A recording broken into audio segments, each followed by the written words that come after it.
créative. Je suis aujourd'hui, on est vendredi, hein? Alors le vendredi, je fais toujours des capsules de questions-réponses. De toutes les, je reçois beaucoup de questions en lien avec la créativité et j'adore répondre au moins une fois par semaine. Je fais une capsule le vendredi. Habituellement, c'est 14 heures, donc pour le Québec, 20 heures pour l'Europe. Aujourd'hui, je suis une heure d'avance. Ah, je suis déjà rendue à l'heure d'été. Nous, au Québec, on va changer dans la nuit de samedi à dimanche.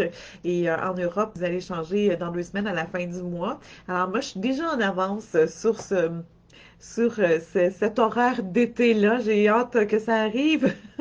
Je n'avais pas réfléchi à ça comme ça. Mais en fait, je suis d'avance parce que à 14 heures, ça sera la célébration de la fin du cycle de lune de neige. Alors, et c'est toujours à 14 heures la dernière journée, donc la journée de la lune noire. C'est toujours à 14 heures, donc j'ai décidé de changer ma capsule de place, mais ça reste quand même que c'est une capsule de questions-réponses. Alors aujourd'hui, une magnifique question d'Isabelle qui dit: Est-ce que ma créativité peut être fluide et permanente? Quelle excellente question d'Isabelle. J'adore répondre à ce type de questions-là parce que ça donne plein de pistes et en même temps, ça nous apprend plein de choses. Et j'aime ça partager, j'aime ça enseigner, j'aime ça faire profiter de mon expérience, de mes observations et ça sans prétention dans le sens où c'est mon expérience et je suis ouverte à continuer d'explorer tout ça. Donc, ça se peut que ça change ou que ça évolue au fil du temps. Et pour celles qui ne me connaissent pas, qui sont ici pour la première fois, parce que j'ai beaucoup, beaucoup, beaucoup de nouvelles créatives qui sont dans mon groupe gratuit Facebook, les créatives intuitives. Alors, je sais qu'il y a plusieurs créatifs qui ne me connaissent pas ou qui apprennent à me connaître. Alors, donc, je vais me présenter. Je suis Louise La Liberté. Je suis une allumeuse et une meneuse d'étoiles, en fait, pour les chercheuses de lumière. Et les chercheuses de lumière, en fait, je travaille avec les femmes. Je les aide à allumer leur vie intérieure en toute simplicité. Pour moi, c'est important cette simplicité-là, en activant la sagesse de leurs mains créatives, parce que je crois que nos mains ont une sagesse et qu'elles sont la clé entre notre monde intérieur et ce qu'on amène dans la matière. Et tout ça, ça permet quoi? Ça permet de rayonner la poussière d'étoiles qui nous habite. Et je pourrais dire aussi que ça permet de faire rayonner notre lumière intérieure, mais je sais que j'ai des créatives que j'accompagne qui, pour elles, c'est trop gros d'entendre la lumière. Alors, j'y vais avec la poussière d'étoile parce que là, on peut rassembler nos petits morceaux de poussière d'étoile au fur et à mesure et puis faire briller finalement notre lumière intérieure. Et j'adore ça parce que je vois sous mes yeux des créatifs se transformer à partir de la sagesse de leurs mains. Et ça, pour moi, c'est tellement un beau cadeau. Ça me permet aussi en même temps de vivre ma mission qui est celle justement d'accompagner les femmes dans ce rayonnement de lumière-là.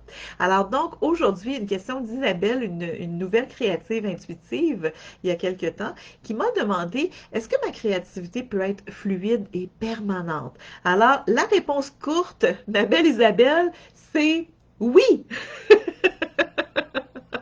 Alors là, je vous le dis, la capsule est terminée, j'ai répondu à la question. Mais non, la capsule n'est pas terminée. Je vais donner des pistes de réflexion parce que si on se pose cette question, est-ce que ma créativité peut être fluide et permanente, ça implique en polarité que on peut avoir des difficultés avec de la rendre fluide ou de la rendre permanente. Tout d'abord, je voudrais dire par rapport à notre créativité, elle est inspirée par... La créativité, c'est la partie visible, hein, de notre énergie créative. Alors, la créativité, c'est ce qu'on amène dans la matière, c'est ce qu'on fait dans la matière. Donc, ça va être jardiner, ça va être tricoter, ça va être utiliser ses mains en tant que mécanicien. Donc, ça passe par les mains, en fait, je vous dirais beaucoup. Moi, dans toute ma philosophie, en fait, le point d'ancrage, c'est vraiment les mains qui passent par là, mais on s'entend que ça pourrait aussi être une forme de créativité d'idées, sauf que quand c'est des idées, ça reste quand même très dans l'énergie, très dans l'invisible. Par contre, quand on descend ça dans la matière, qu'on l'amène, exemple, si je suis un architecte puis que j'imagine par ma créativité un bâtiment quelconque, là je l'imagine, je suis dans ma créativité d'imagination, c'est mon imaginaire, mais pour l'amener dans la matière, je devrais utiliser mes mains. Alors, me mettre à la table à dessin, entre autres. Ensuite, ça va prendre les mains de beaucoup de personnes pour pouvoir amener ça dans la matière concrètement, hein, pour construire ces murs-là, pour construire tout l'édifice entièrement. Alors, pour moi, cette créativité-là, elle passe par les mains. Donc, la créativité, pour moi, c'est la partie visible de notre énergie créative. Et là, donc, pour répondre à la question, est-ce que ma créativité peut être fluide et permanente? La réponse est oui, parce que chacun de nous, on a cette énergie créative-là qui nous habite. Et on ne serait pas vivante.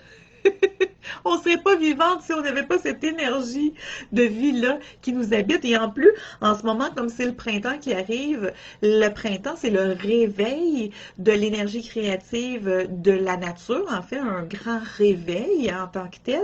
Ben, ça l'active notre propre énergie créative à l'intérieur de nous. Alors, on sent que ça nous aide à bouillonner et à amener ça dans la matière. En fait, nos mains, ils nous servent à amener cette énergie-là dans la matière, ici comme ça. Donc, comme on a toute cette énergie créative-là à l'intérieur de nous, ça veut dire qu'on part tous sur un pied d'égalité. Tout va bien jusque-là. Mais je sais qu'il y a des créatifs qui vont dire, pour vrai, Louise, ça se peut pas qu'on parte tous sur un même pied d'égalité parce que moi, je suis pas créative. Ben, en fait, oui. Tout le monde, on a cette flamme d'énergie créative à l'intérieur de nous. Donc, on est tous égaux en lien avec ça. La différence, c'est comment on va faire pour ramener ça dans la matière? Comment on va faire pour concrétiser, en fait, cette énergie créative-là? Et c'est là qu'il y a des différences. En fait, il y a des différences pour toutes sortes de raisons. Parce qu'on a un parcours unique. On utilise notre création, notre créativité de façon unique.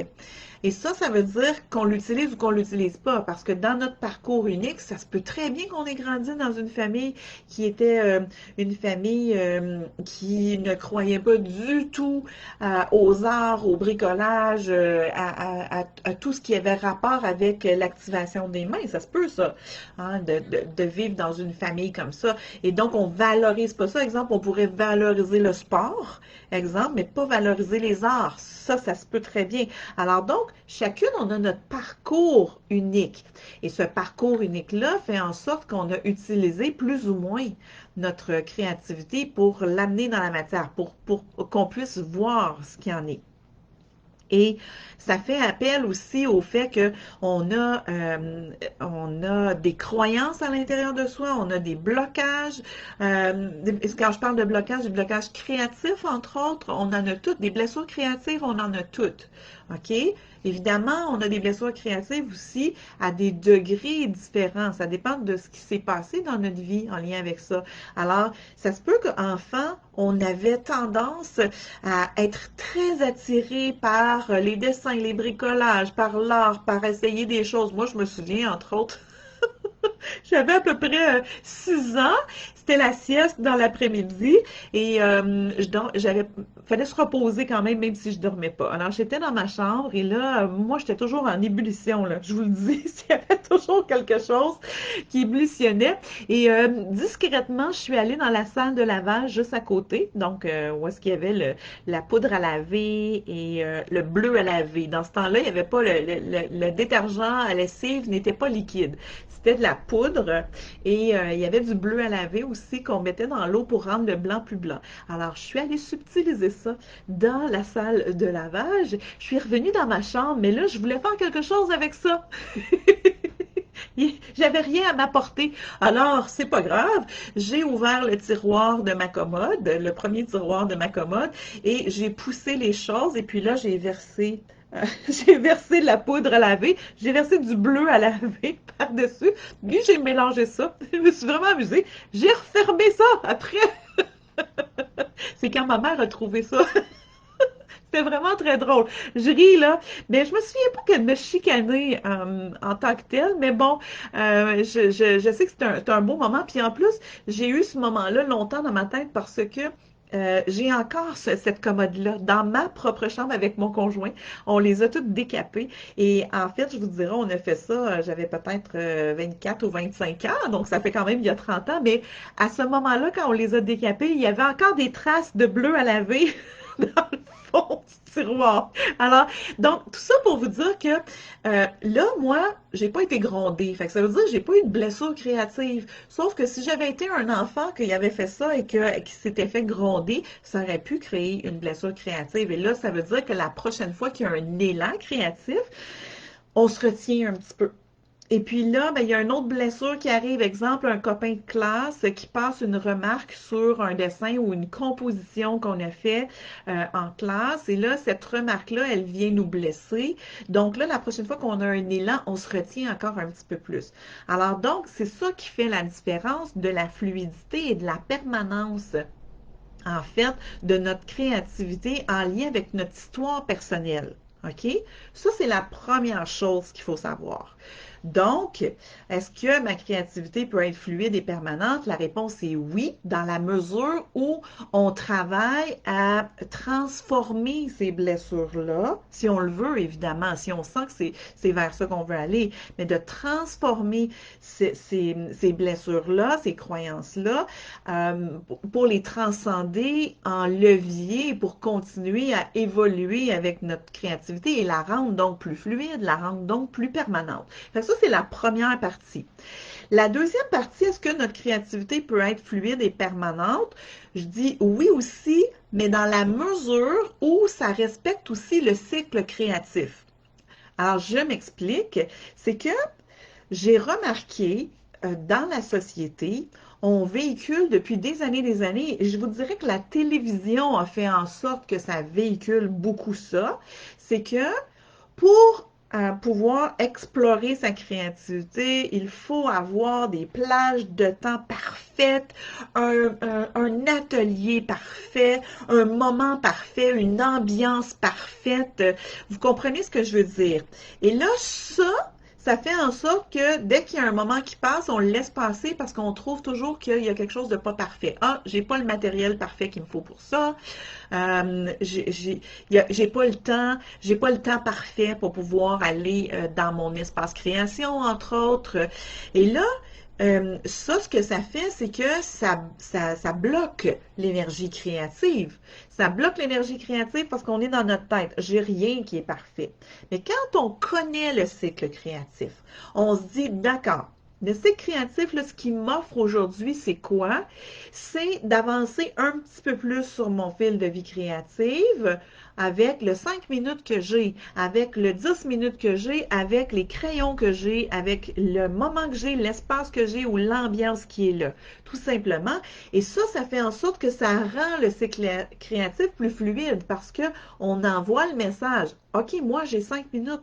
Là, j'ai 5 minutes. Ce matin, j'avais un accompagnement avec une cliente, puis elle me dit, ben, j'avais 10 minutes, je suis allée faire mon petit carreau qui était là. Ben, wow! Ça veut dire qu'elle a compris que même le 10 minutes qui s'offrait là, qui s'ouvrait là, cette fenêtre de temps-là, elle faisait en sorte qu'elle se connectait à son énergie créative, elle faisait en sorte qu'elle se connectait à son fil de vie créative et qu'elle rendait sa créativité nécessairement de fois en fois plus fluide et plus permanente.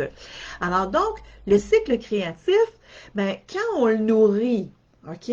Ce qui se passe, c'est qu'on envoie le message que on est prêt à recevoir de l'information, on est prêt à recevoir des messages, on est prêt à recevoir la prochaine étape qu'on veut faire avec notre projet. Donc, là, ça fait monter l'énergie de fois en fois. Là, tout à coup, on a une explosion d'énergie, on a une idée, wow, qui nous inspire, qui nous allume, et là, on va dans ce projet-là. En fait, l'autre croyance qui est véhiculée par la société, c'est que quand on a cette idée de génie-là, cette idée qui nous inspire, puis qu'on l'a là, dans cette idée-là, on veut la mettre en, en- dans la matière, on veut l'amener dans notre vie courante. En fait, ce qui est véhiculé, c'est que il faut absolument rester dans ce sommet-là. Et je vous dirais que rester dans ce sommet-là, ça demande une énergie absolument fabuleuse pour pouvoir le faire. Et il n'y a personne d'assez humain pour maintenir continuellement cette énergie-là qui est là. Alors, tout à coup, l'énergie, c'est un peu comme les montagnes russes, je l'ai expliqué la semaine dernière. Hein. L'énergie, là, elle va basculer vers l'entropie. Hein. L'entropie, c'est la perte d'énergie. Et c'est normal, parce qu'on ne peut pas tenir ça à bout de bras comme ça. Alors, il va y avoir cette perte d'énergie-là, et là, on va arriver dans un moment qui est très inconfortable. C'est le compostage. Alors, le compostage, ce moment inconfortable-là, pourquoi c'est inconfortable? Parce qu'on a l'impression qu'il ne se passe rien, qu'on a l'impression que notre créativité n'est pas fluide, qu'elle n'est pas permanente, que ça ne reviendra jamais, et tout ce qui, tu sais, vous savez, là, la folle du logis, là, tout ce qui se passe dans notre tête de ce qui est là. Et en fait, c'est là que ça bug pour la permanence et la fluidité pour notre énergie.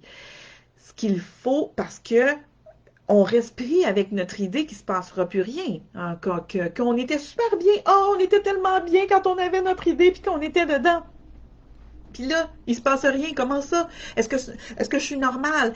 Qu'est-ce qui va arriver avec ça et tout ça? Alors, quand on fait taire les doutes, OK?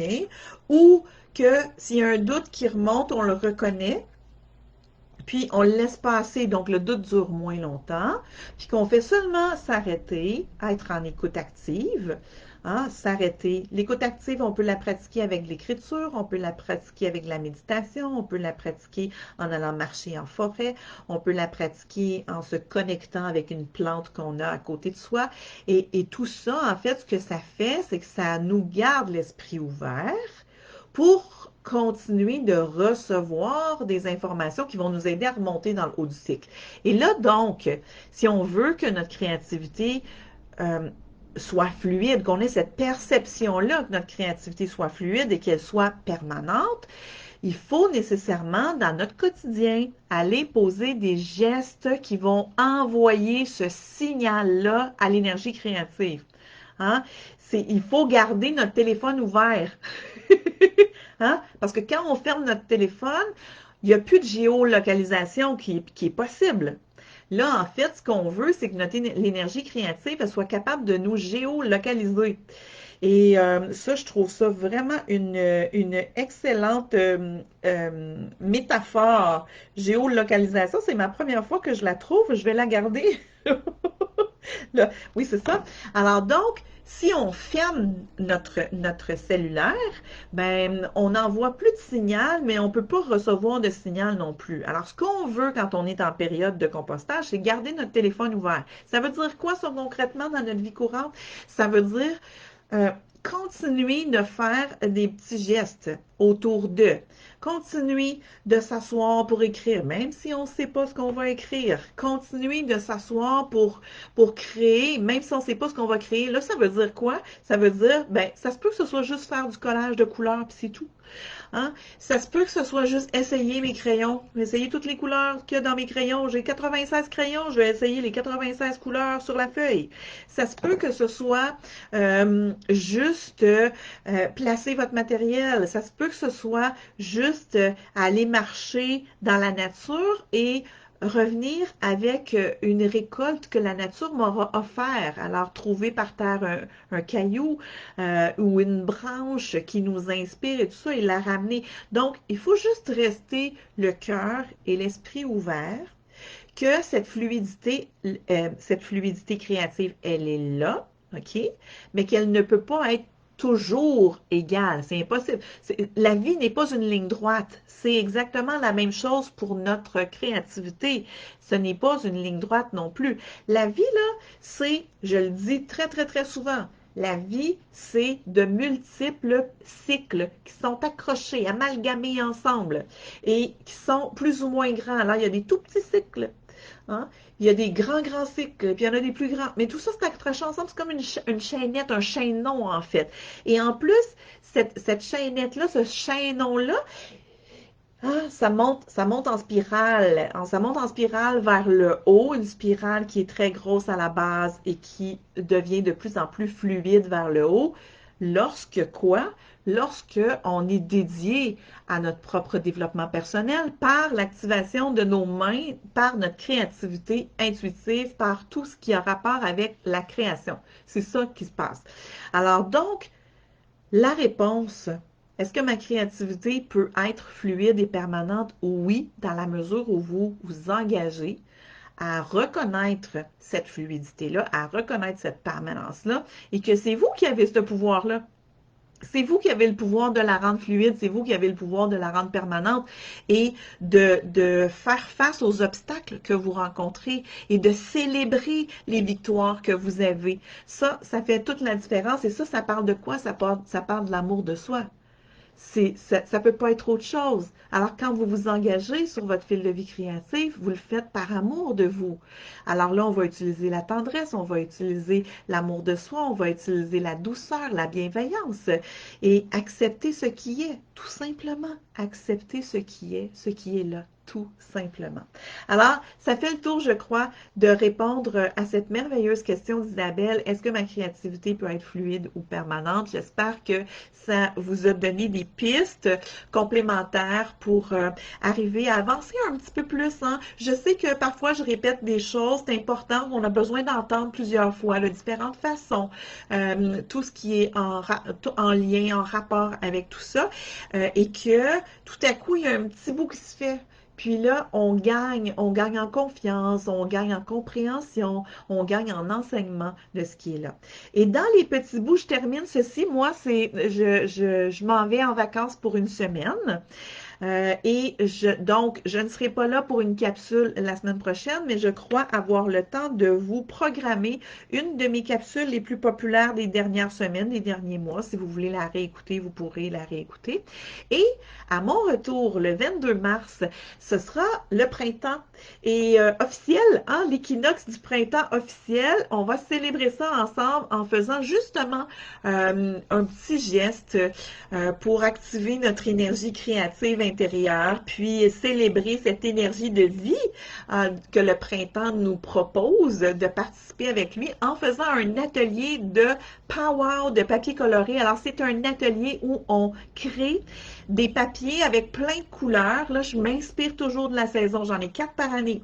Alors, il y en a eu un au solstice de décembre de l'hiver 2020. Là, on est à l'équinoxe du printemps 2021 et on va aller colorer. Je m'inspire de ça. Alors, on va utiliser les couleurs du printemps, les mouvements du printemps pour aller se créer des beaux papiers colorés qui servent à quoi? En fait, toute bonne créative qui travaille avec moi devrait avoir une banque de papier coloré. Ça, c'est clair. Pourquoi? Parce que quand on crée ces papiers-là, on décharge déjà une partie d'énergie à l'intérieur et quand on les utilise par la suite pour créer dans notre journal, ce qui se passe, c'est que l'énergie est déjà contenue. Hein, on ajoute cette énergie-là à ce qu'on est en train de créer. Ça, c'est la première chose. La deuxième chose aussi, j'ai plein de créatifs qui me disent, oui, mais Louise, est-ce que moi, j'ai de la difficulté à créer à partir de rien? Bon, tout d'abord, ça, c'était une autre capsule, là. On ne crée pas jamais à partir de rien. Mais je comprends ce qu'elles veulent dire, c'est que partir sur une page blanche, elles ne savent pas c'est quoi leur point de départ. Alors, je peux vous dire que les papiers colorés, quand on travaille avec des morceaux de papier coloré, il y a déjà une texture, il y a déjà du mouvement, il y a déjà de l'énergie. Si on part avec ça, je vous garantis qu'on est en affaires, on est embarqué dans cette belle voiture, ce beau carrosse doré qu'est la créativité, ça c'est certain. Alors, les inscriptions pour Power de papier coloré de l'équinoxe du printemps, c'est déjà en cours. Alors, si vous voulez vous inscrire, là, allez, les belles créatives, vous inscrire, ça va me faire plaisir de vous accueillir. On fait ça en direct, mais vous pouvez l'écouter aussi en rediffusion et ça va rester, vous pouvez vous inscrire quand vous voulez parler, mais c'est toujours le fun d'être là en direct et de le faire ensemble avec nos pinceaux, nos papiers, nos couleurs et tout ce qui est là. Alors sur ce, belle créative, où que vous soyez dans le monde, je vous souhaite le meilleur, comme à mon habitude, hein, sur tous les plans, tous les niveaux, dans toutes les sphères de votre vie. Je vous embrasse, je vous aime, la vie vous aime et on se retrouve à mon retour de vacances le 22 mars. Bye bye les belles créatives!